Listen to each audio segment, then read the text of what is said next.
Eu quero compartilhar com vocês uma mensagem que Deus trouxe ao meu coração essa semana. E hoje eu comecei a pensar, pode diminuir um pouquinho mais esse microfone, por favor? Eu comecei a pensar que, geralmente, o que eu ministro aqui é algo que eu tenho vivido em casa, às vezes angústias. Então, quando você vê eu chorando aqui, pode saber que eu já chorei em casa, já chorei em algum momento, passei por aquilo que eu estou ministrando aqui, e hoje não é diferente. Eu tenho percebido, nós passamos, se você for ver, nós passamos da metade do ano já, né? E vai chegando na metade do ano, a gente vai ficando um pouco angustiado, um pouco enfadado, parece que aquela motivação que a gente tinha já não é tão grande como foi no início do ano, né? Parece que as coisas começam a ficar iguais. Algumas pessoas começam a desistir na caminhada, né? Eu sou líder, estou como líder em 2 ministérios, então as pessoas vão desistindo, emocionadas no início do ano, entram em 3, 4, 5 ministérios e aos poucos vão saindo, e isso está tudo bem, faz parte da vida. Mas eu, enquanto líder, eu começo a pensar por que as pessoas desistem, e eu começo a me analisar por que às vezes eu desisto, por que às vezes eu me acho sobrecarregado. E eu cheguei à conclusão que muitas vezes eu e você estamos carregando pesos que nós não precisávamos carregar. E essa semana eu me vi literalmente tão envolvido com tantas coisas, mas desfrutando tão pouco. Eu falei, Deus, não dá para ser assim. Eu preciso me livrar do peso. Eu preciso me livrar. Eu não preciso me livrar das pessoas, nem dos ministérios. Eu não preciso me livrar dos meus compromissos, talvez alguns, e vocês também, talvez alguns. Mas mais do que isso, nós precisamos nos livrar dos pesos e aceitar a graça que Cristo nos propôs e nos deu na cruz do Calvário. E meditando sobre isso, eu cheguei em Gálatas, no capítulo 5, no versículo 1. Eu queria que você abrisse lá junto comigo.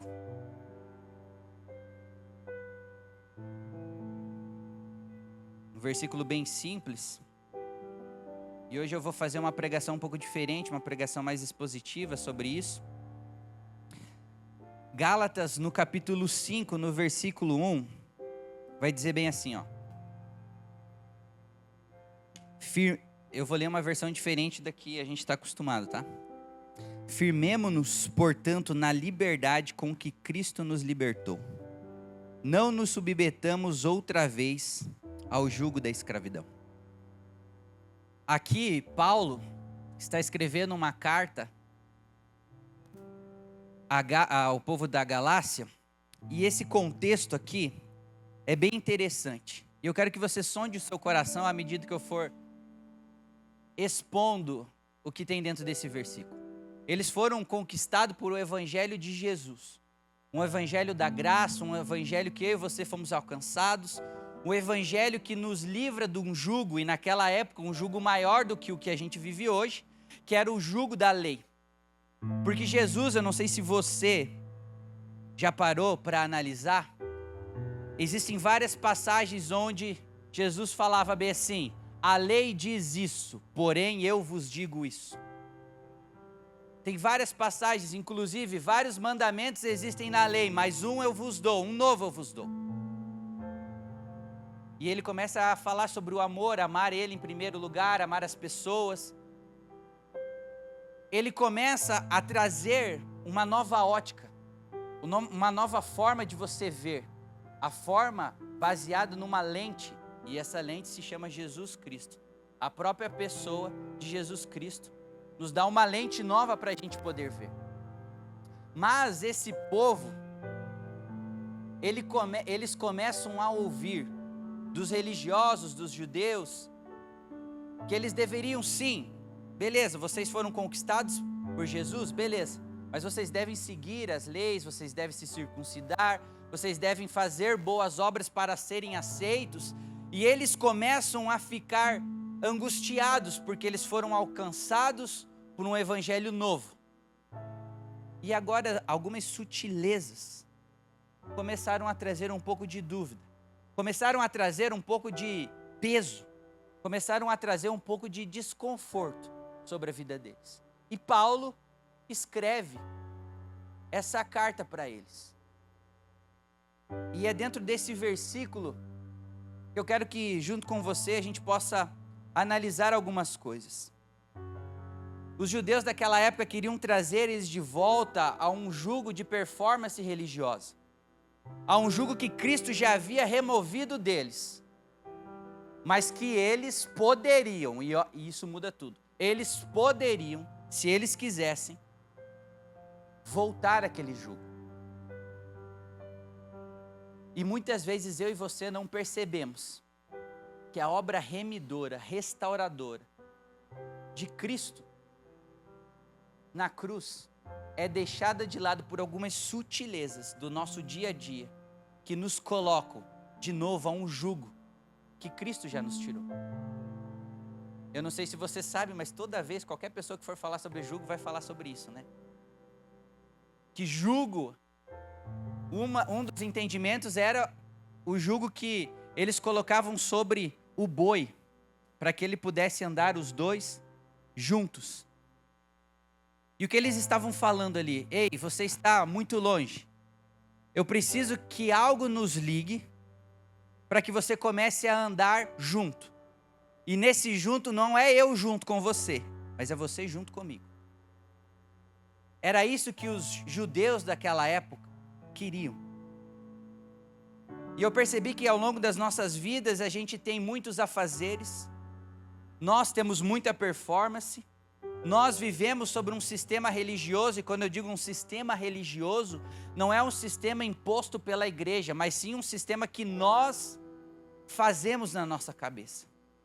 Eu preciso cumprir escalas porque as escalas me deixam mais perto de Deus. Eu preciso me santificar porque eu preciso ser aceito por Cristo. E eu vou me envolvendo nesse jugo religioso.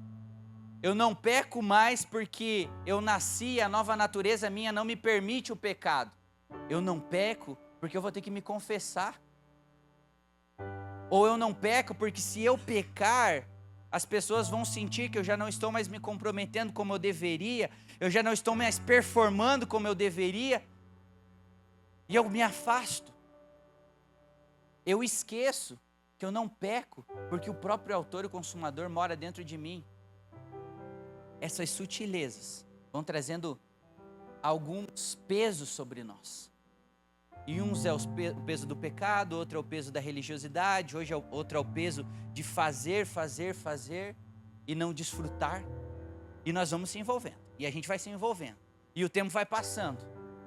E em vez da gente descansar, em vez da gente cair em si, em vez de nós pararmos e olharmos e vermos que existe algo errado, a gente simplesmente desiste, murmura, cansa. O fogo do Espírito é apagado dentro de nós e para nós está tudo bem. O tema livrem-se do peso é um convite de Paulo. No primeiro versículo, quando ele diz, firmemo-nos. Paulo está trazendo uma advertência ali. Ele não está simplesmente escrevendo algo para fazer sentido no texto. Ele está advertindo e chamando a atenção. Ei, eu preciso que vocês se firmem. Se firmem a quê? Aquilo que já foi fundamentado dentro de vocês. Eu preciso que você seja constante. Aquilo que já existe dentro de você. A graça que te alcançou. Quando Paulo ele fala e ele pede para que a gente fique firme, ele nos lembra de uma promessa, ele nos lembra dos ensinamentos de Jesus. E ele nos convida a agora continuarmos com a lente de Cristo. Porque o mundo, as pessoas, o ambiente religioso, os afazeres, o pecado, sempre vai querer tirar Cristo da jogada. Sempre vai querer que eu e você possamos olhar a vida sobre o nosso olhar e não sobre o olhar de Cristo. Porque aquilo que Cristo fez é suficiente para tudo que nós vivemos hoje. Mas quando nós tiramos a lente de Cristo, eu preciso fazer para ser aceito. Eu preciso andar em ordem porque Deus está no seu trono dando um check para tudo que a gente faz de certo e de errado. Eu olho para os meus filhos e às vezes eles erram. Dali 5 minutos, eu já estou beijando e abraçando e eu não estou nem aí se eles erraram. Meu amor continua o mesmo.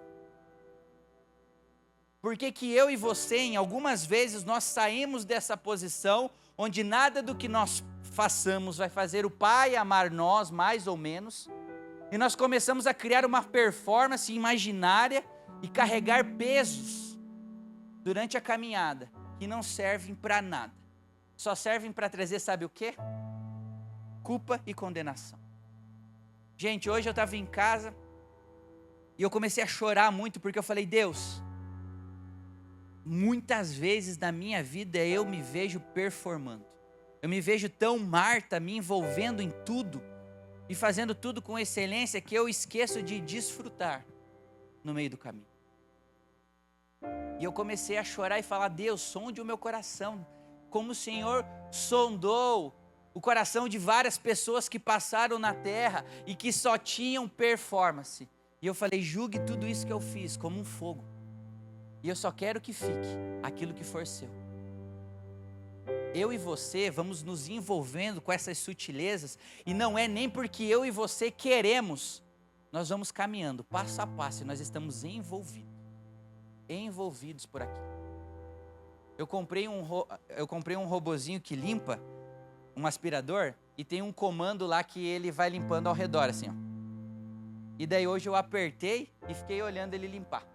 Ele fazia a voltinha ali, mas ele não limpava nada.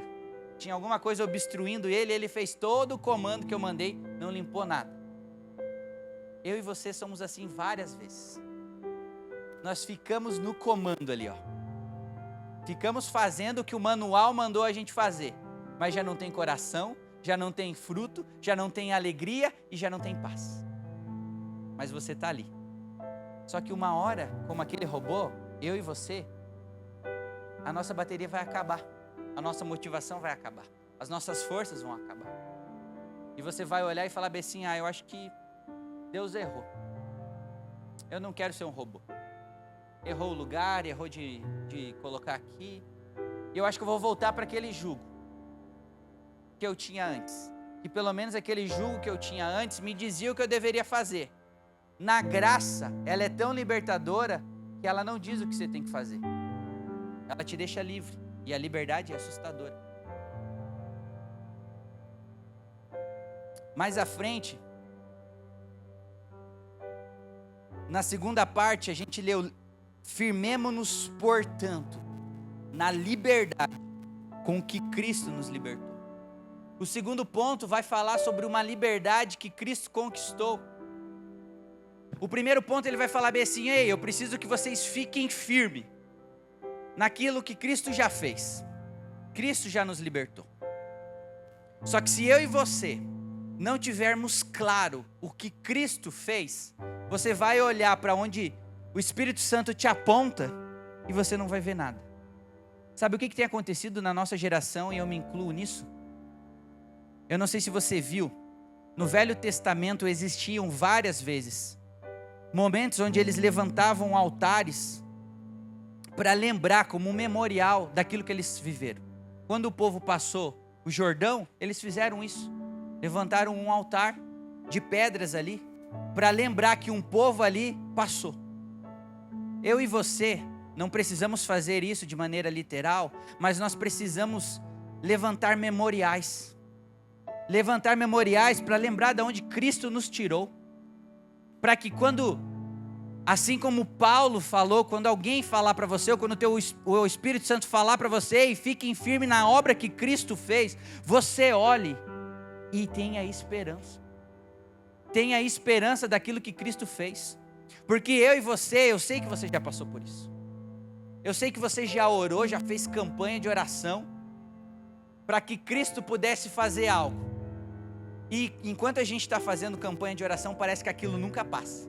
Você fala assim: vou fazer 5 dias de campanha de oração, parece que é 50.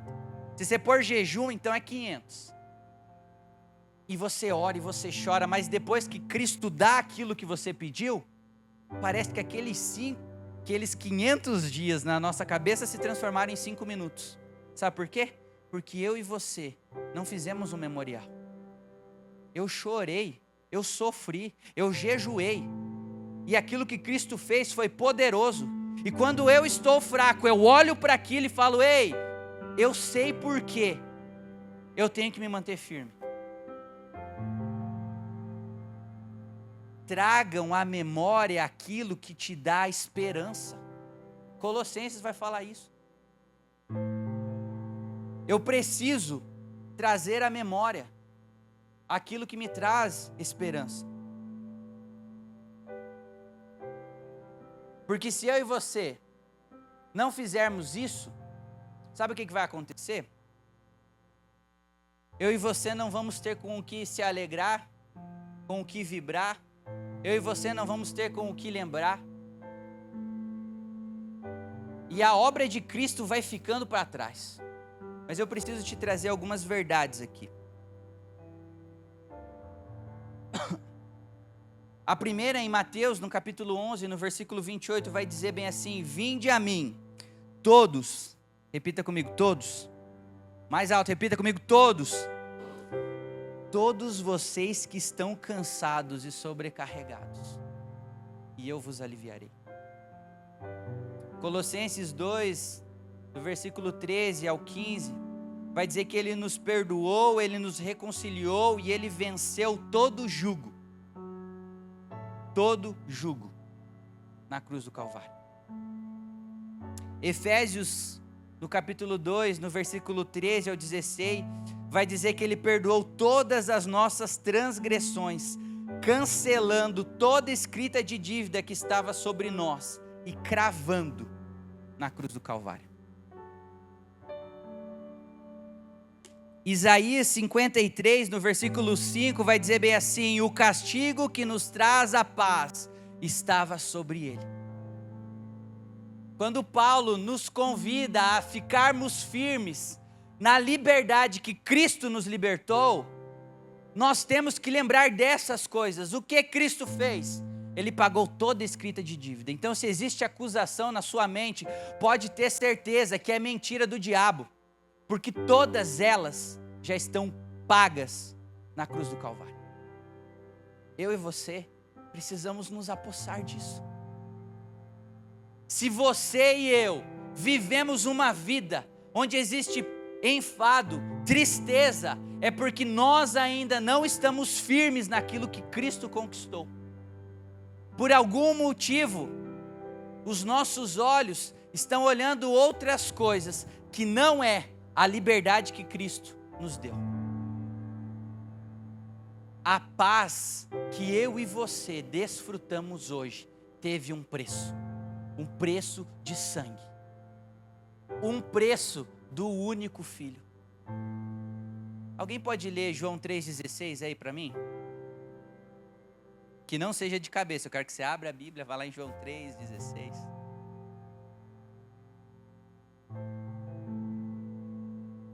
Pode ler.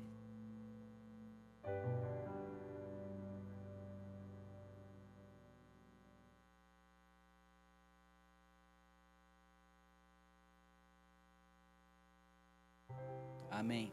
Alguém tem uma versão que diz o único Filho?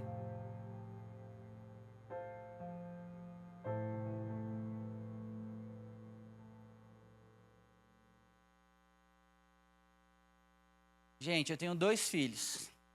Eu não tenho um único filho, eu tenho 2 filhos. A minha avó teve 23. Eu duvido que ela daria 1. Ela teve 23, eu tenho 2. Eu duvido que ela daria 1.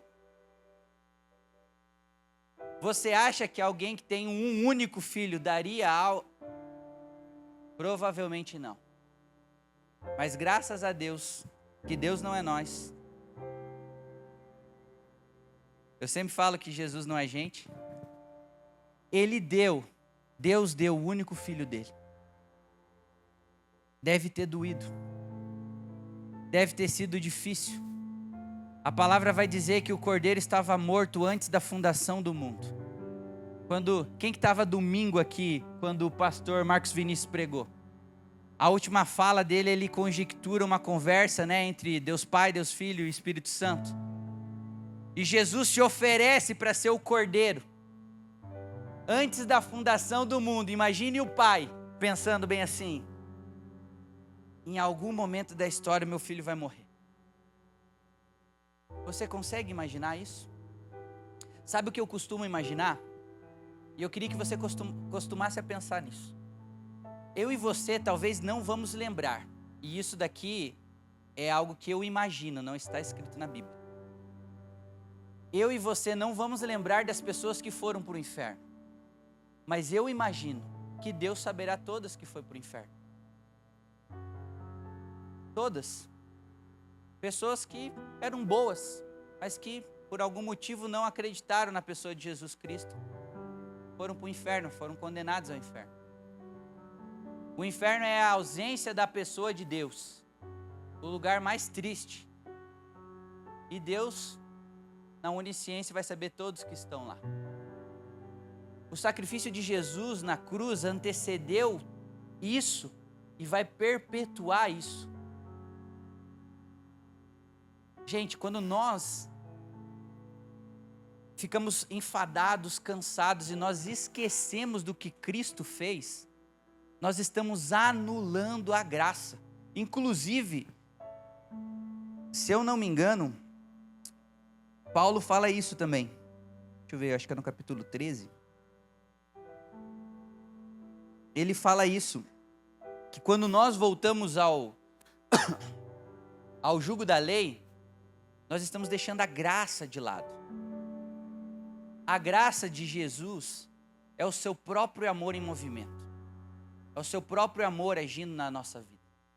Quando eu e você andamos sobre um jugo onde nós precisamos fazer para ser aceito, onde nós olhamos para o nosso pecado e damos mais valor ao pecado do que à presença de Deus, nós estamos nos devolvendo a um lugar que foi pago um alto preço para nos tirar de lá.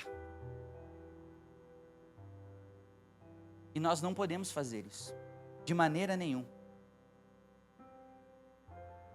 De maneira nenhuma. E o terceiro ponto, ele vai falar bem assim: que nós não devemos nos submeter outra vez ao jugo da escravidão. Essa submissão, ela é voluntária. Paulo não está dizendo que vocês estão sendo obrigados a se submeter a esse jugo.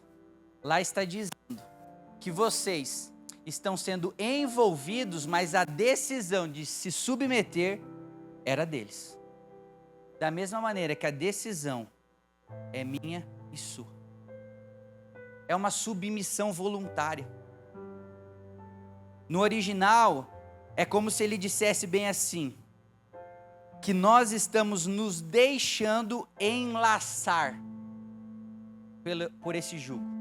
É como se eu e você começássemos a ser enganados por essas sutilezas e nós deixássemos isso acontecer. Nós estamos sendo enlaçados por isso.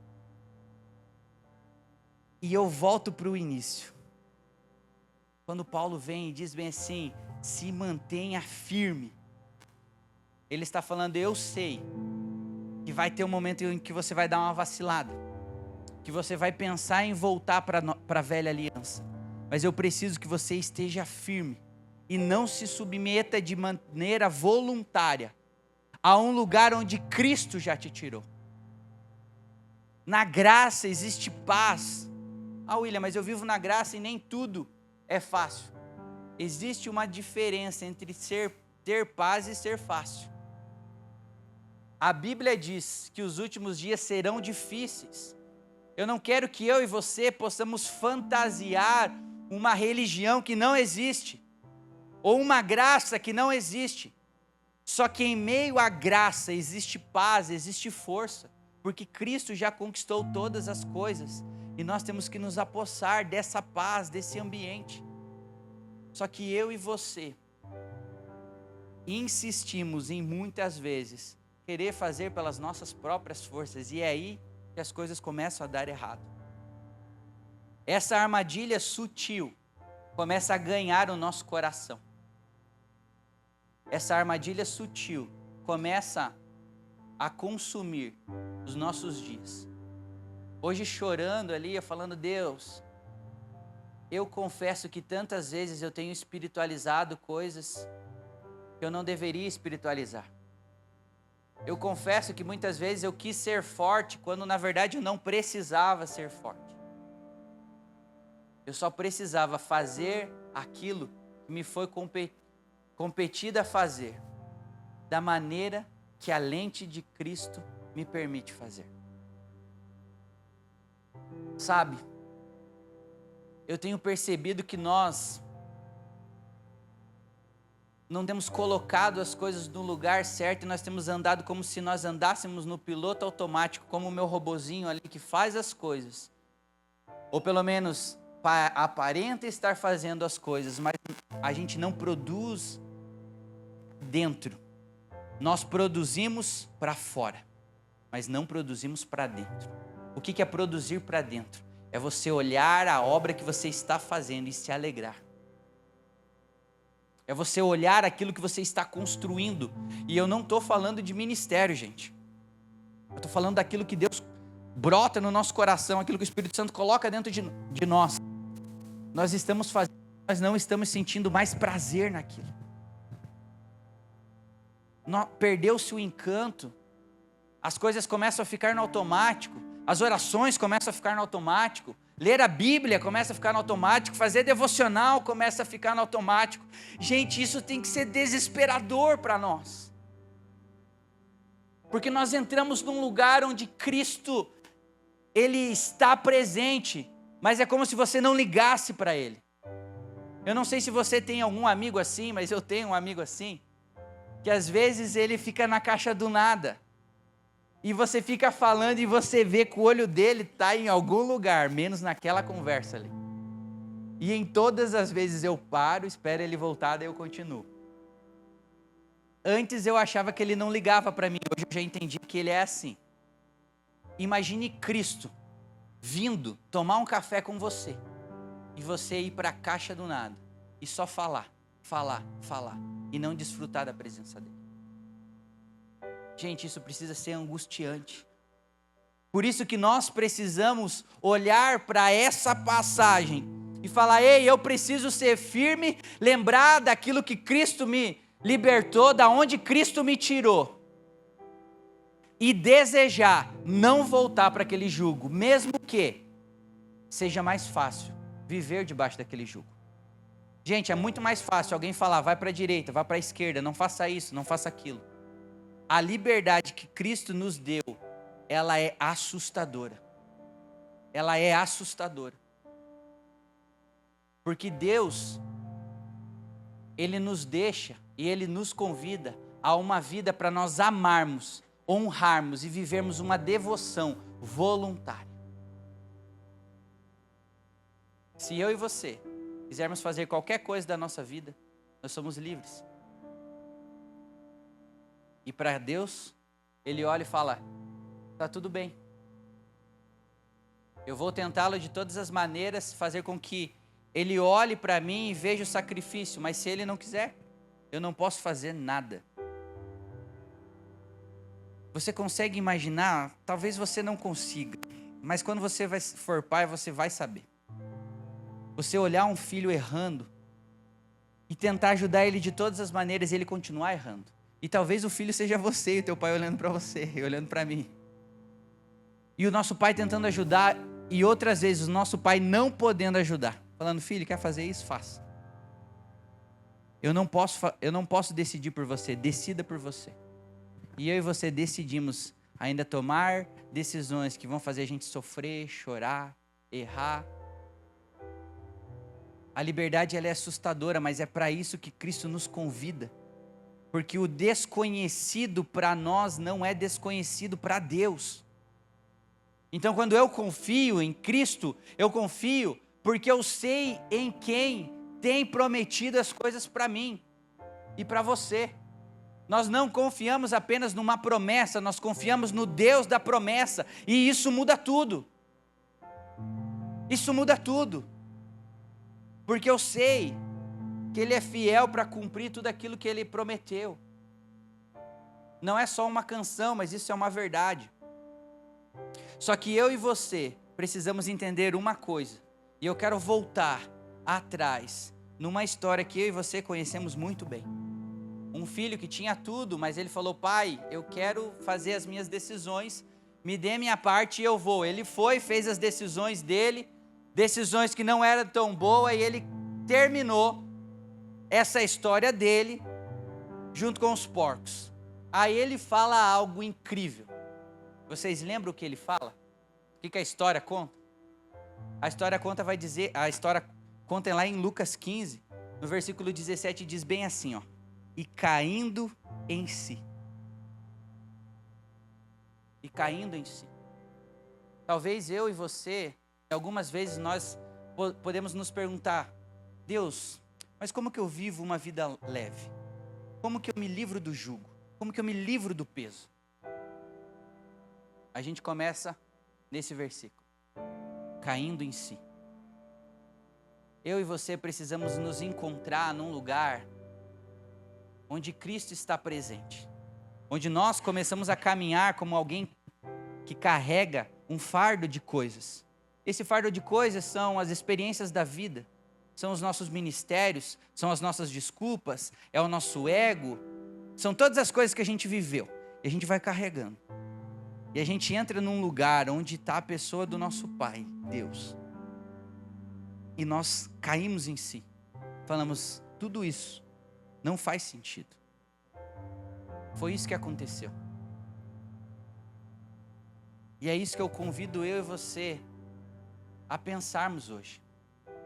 Cair em si faz tudo que Paulo disse fazer sentido. Porque além de uma advertência, eu e você precisamos ter um coração ensinado. Eu sei que essa palavra que eu estou trazendo hoje não é nova para a maioria de vocês. Mas o que muda é o coração que aceita. É cair em si e falar: Deus, eu sinto que eu estou sobrecarregado. E a maioria dos pesos que tem aqui nas minhas costas foi eu mesmo que coloquei. Coloquei pensando que o Senhor queria. Coloquei pensando que os meus líderes queriam. Coloquei pensando que seria a melhor escolha. Mas não é. E eu preciso cair em si e entender que eu não preciso fazer nada que Cristo não queira, que Cristo não pediu, que Cristo não fez. Porque quando nós caímos em si, nós entramos no segundo pilar, é combater as mentiras. As mentiras que sopram nos nossos ouvidos com verdades. Que verdades são essas? Que Cristo conquistou todas as coisas, que o castigo que nos traz a paz estava sobre Ele, que Ele já levou sobre si todas as enfermidades, toda a culpa, toda a condenação, todo o fardo. Todas essas mentiras precisam ser trocadas por essas verdades. Quando o diabo vir com mentiras dizendo que você precisa disso para fazer aquilo, que você precisa performar, que você precisa ser um cristão certinho. E olha, gente, olha que incrível isso. Isso foi a coisa que mais me pegou hoje fazendo essa ministração. O diabo já entendeu a lógica do cristianismo e ele não quer mais nos tirar daqui. Ele quer que o filho fique perdido dentro da própria casa, cheio de afazeres, mas sem o seu coração ali. Ele começa a plantar sutilezas que são difíceis de ser vistas, para que eu e você possamos continuar num sistema religioso, vivendo um jugo errado, longe da liberdade, longe da paz, longe da alegria, longe do prazer que Cristo conquistou. Porque um dia, eu e você, se aceitarmos essas mentiras, vamos olhar para Cristo e nós não vamos ter lembranças nenhuma. Ou nós vamos olhar para Cristo e só ter lembranças ruins. É isso que o diabo quer. Porque nesse momento Cristo fala para você: vai para lá, e você olha Cristo e você vai para lá. E você deixa de desfrutar de tudo aquilo que Cristo sonhou para você. Nós precisamos combater as mentiras do diabo com a verdade. Crer no que Jesus fez e se comprometer como que eu me comprometo? Quando ele fala bem assim, ó, não se submetam, ele também está falando, se comprometam com a graça que vocês têm hoje. Eu e você precisamos nos comprometer, olhar para aquilo que Cristo fez na sua vida. Nós que acompanhamos as pessoas que vêm aqui, a gente já viu pessoas que foram libertas de vícios, libertas de jogos, libertas de uma vida toda depravada. Foram curadas, saradas, redimidas, transformadas. E nós olhamos para essas pessoas e temos esperança, mas talvez nem elas têm mais esperança, porque elas olham a vida com que elas vivem hoje e pensam assim, cara, foi coincidência. Coincidência Deus ter me curado. Coincidência Deus ter me transformado. Eu me esforcei e eu me livrei das drogas. Eu me esforcei e eu parei de jogar. Eu me esforcei e eu larguei a depressão. Aí você pensa que é tudo pelo teu braço. Você olha para a sua vida e acha que foi mérito teu. E não dá para viver assim. Porque Cristo fez e fará e continuará fazendo coisas que nós nem saberemos. Mas se nós estamos onde nós estamos, é porque em algum momento nós ouvimos o Espírito Santo soprar sobre nós, e nós decidimos e nos comprometemos a lembrar daquilo que Ele fez.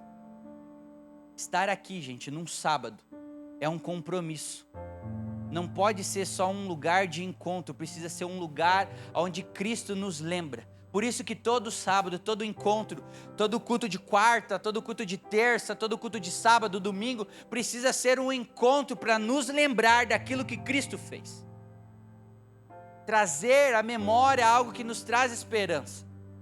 Fazer com que eu e você possamos olhar a obra redentora de Cristo, que antes estava um pouco apagada na nossa mente, e o Espírito Santo vivificar como uma chama dentro de nós. Para que nos momentos onde as mentiras vierem, nós possamos combater ela com a verdade. E por último, eu e você precisamos nos entregar e descansar. Porque se nós não entendermos isso, se nós não entregarmos a Deus tudo o que fazemos, todos os pensamentos, e não descansarmos, nós vamos continuar carregando pesos que não são para nós. Eu me lembro que no final de uma aula era do módulo de cultura da igreja, é a última aula, eu falo sobre viver uma vida sobrenatural. Veio uma jovem para orar, uma jovem não, já era uma mulher, veio orar para mim, comigo, e eu olhei nas mãos delas e vi vários presentes. E eu falei para ela bem assim, eu vou te dizer algo que parece loucura, mas tem muitos presentes na sua mão. E você precisa largar eles, porque Deus tem presentes novos. Cara, aquela mulher começou a chorar, porque fazia sentido para ela aquela oração. Sabe, eu e você, muitas vezes ganhamos coisas de Deus, e nós estamos carregando, mas aquilo foi para desfrutar no momento. Aqueles presentes nas nossas mãos têm data de validade, nós já usamos eles, nós já desfrutamos dele. Existe um sonho, um plano novo de Jesus para nós, mas nós continuamos levando aquilo. Talvez tem pesos que nós estamos carregando que não são ruins. Servir ao ministério não é ruim. Tomar decisões onde nós achamos que é certo não é ruim. Existem coisas boas nas nossas mãos. O problema é que aquelas coisas boas nas nossas mãos são usadas por um tempo. Você ganha um presente não para ficar na prateleira, mas para ser usado. Eu fui na casa de um amigo e o filho dele tinha um monte de carrinho na estante, eu achei lindo. E eu lembrei dos carrinhos Hot Wheels dos meus filhos, enterrado na areia. E por um segundo eu falei, melhor é o jeito do meu filho.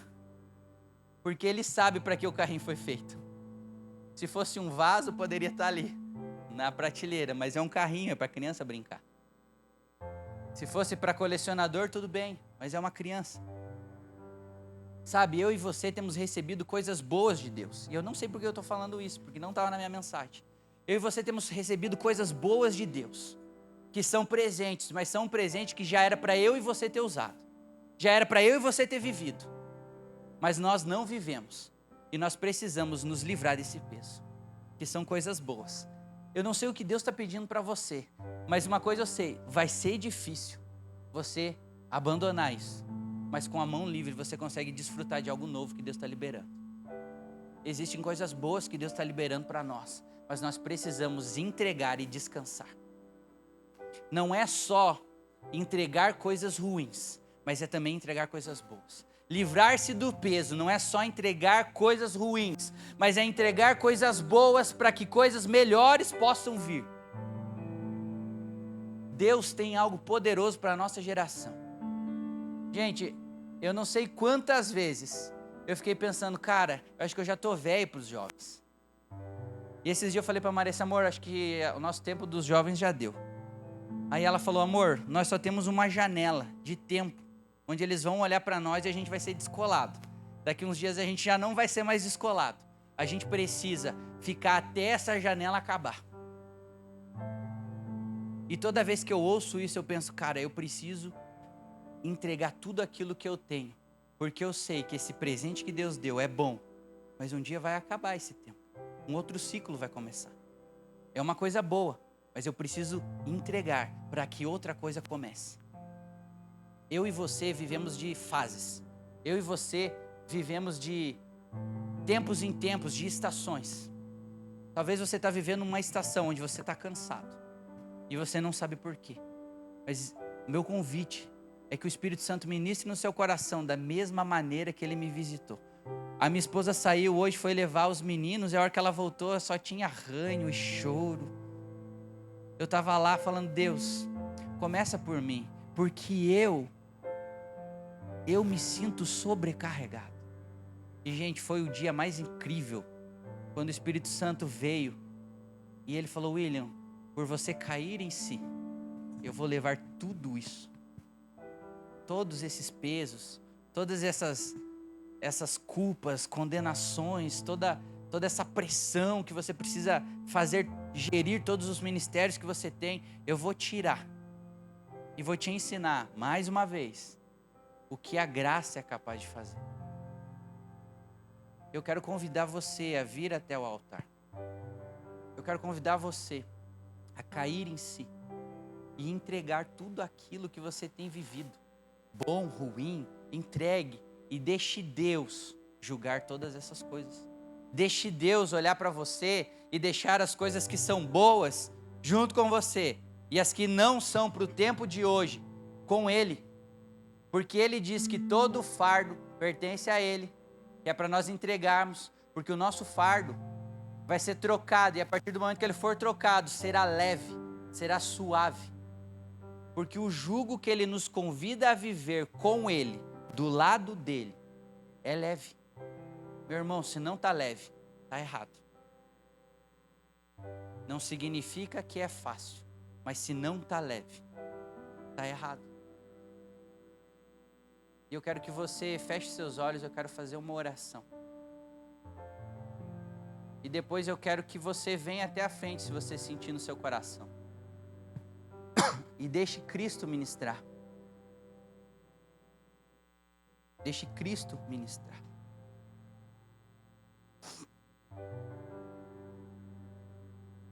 Quero trazer à memória o que te traz esperança. Eu falei que era Colossenses, mas é Lamentações. Eu quero que Cristo, nesse momento, traga a você as memórias de quem Ele é. Porque você não vai conseguir cair em si por força própria. Você e eu também precisamos da pessoa do Espírito Santo. Espírito Santo, eu te peço que nesse momento, o Senhor visite cada coração aqui. Eu te peço que nesse momento, o Senhor comece a revelar ao coração de todos os jovens que estão aqui, tudo aquilo que o Senhor já fez. Toda a paternidade de quem a pessoa de Deus é. Toda a filiação que Jesus Cristo nos traz. Comece a trazer aqui ao coração nosso, que nós não precisamos performar para ser aceito, nós já somos aceitos em Cristo Jesus.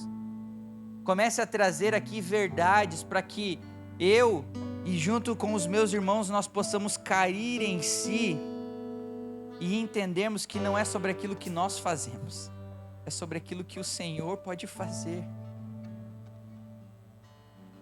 Senhor, eu sei que tem pessoas aqui que estão cansadas de muitas vezes tentar acertar e não ver a vida mudar.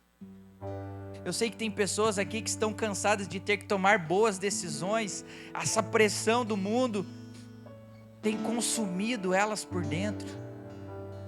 Eu sei que tem pessoas aqui que estão com as mãos cheias de presentes, mas presentes que são para a estação passada, que o Senhor está convidando ela para uma nova estação e ela precisa se desapegar de coisas boas, para que coisas melhores venham. Eu sei que tem pessoas aqui que estão com o peso do pecado, porque não conseguem se livrar de pecados, e elas não conseguem nem olhar mais para o Senhor com vergonha. Que todos nós possamos cair em si e reconhecer que o Senhor já fez tudo. Nós só precisamos entrar nesse lugar de descanso, de deleite, e torcer que a nossa esperança se transforme numa fé genuína, que acessa o seu coração. Em nome de Jesus. Em nome de Jesus. Se você sentiu e deseja receber uma oração, quero que você venha. Venha como um coração rendido. Venha como alguém que está cansado de viver só de performance. Alguém que está cansado de não entender a graça remidora de Cristo. Se você quiser se ajoelhar, orar do jeito que você quiser, faça. Quero pedir que os nossos líderes possam me ajudar em oração aqui. Esse lugar aqui tem hora para começar, mas não tem hora para terminar. Eu quero que você tenha o teu tempo, assim como hoje de tarde eu tive o meu tempo com o Pai, eu olhei o coração dele, e aquele coração me constrangeu por inteiro. Eu quero que o Espírito Santo faça isso. Eu preciso te dizer que nada do que você faz, seja bom ou ruim, surpreende a Deus. Ele é soberano, Ele conhece todas as coisas. Esse altar não é um altar de acusação, ele é um altar onde a paz, a graça do Espírito Santo está. O Espírito Santo, ele convida você para alinhar o coração, o seu coração ao coração dele. É tempo de você tirar todo o fardo, todo o cansaço. Existe uma jornada ainda a ser perseguida até terminarmos o ano. O Espírito Santo conta com aquilo que existe dentro do teu coração. Deixe Jesus fazer. Deixe Jesus fazer. Deixe Jesus fazer. Você que ora em línguas, comece a orar agora, não tenha vergonha. Deixe o Espírito Santo fluir nesse lugar. Você que tem palavras de júbilo, comece a entronizar a presença de Deus. Atraia a presença de Deus para esse lugar. Jesus, esse é um lugar de libertação. Eu não posso fazer nada, apenas o teu Espírito Santo pode fazer. Comece a visitar cada coração aqui. Comece a visitar cada pessoa aqui.